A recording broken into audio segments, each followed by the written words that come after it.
Euroregione News. ASP Daniele Moro, inaugurata Casa Santina.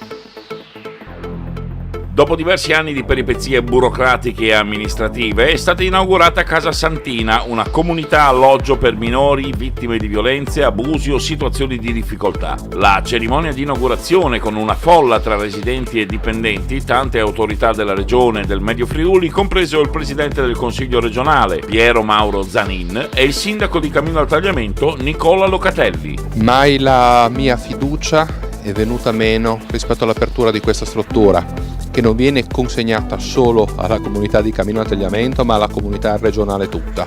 Un grande investimento delle istituzioni per poter venire incontro alle esigenze di chi più è sfortunato, cioè quei bambini da 0 a 11 anni che per i motivi più svariati sono tolti alle loro famiglie.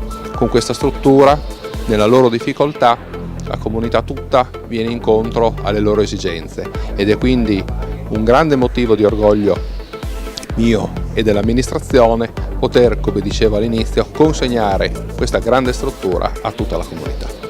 Siamo qui a Camino a inaugurare un'ennesima struttura dell'ASP Moro che è rivolta ai bambini allontanati da casa da 0 a 11 anni e che è un ulteriore servizio che viene posto alle nostre comunità, alle comunità del Medio Friuli, gli 11 comuni che compongono l'ambito socio-assistenziale di questo territorio. È un risultato che va ascritto al merito dell'azienda Servizi alla Persona Daniele Moro, che come sappiamo raccoglie il servizio sociale di tutti questi 11 comuni, oltre che l'attività della casa di riposo. Quindi sicuramente una giornata che, oltre che essere baciata dal sole, è baciata anche dalla passione e dall'amore che i comuni mettono nell'affrontare le situazioni di difficoltà che vivono le famiglie, quindi per far sì che anche le famiglie che hanno qualche problema possono trovare un luogo nel quale poter ricostruire una parte della loro vita per entrare poi a pieno titolo nella comunità, non solo dei nostri paesi ma nell'intera comunità friulana. In questo senso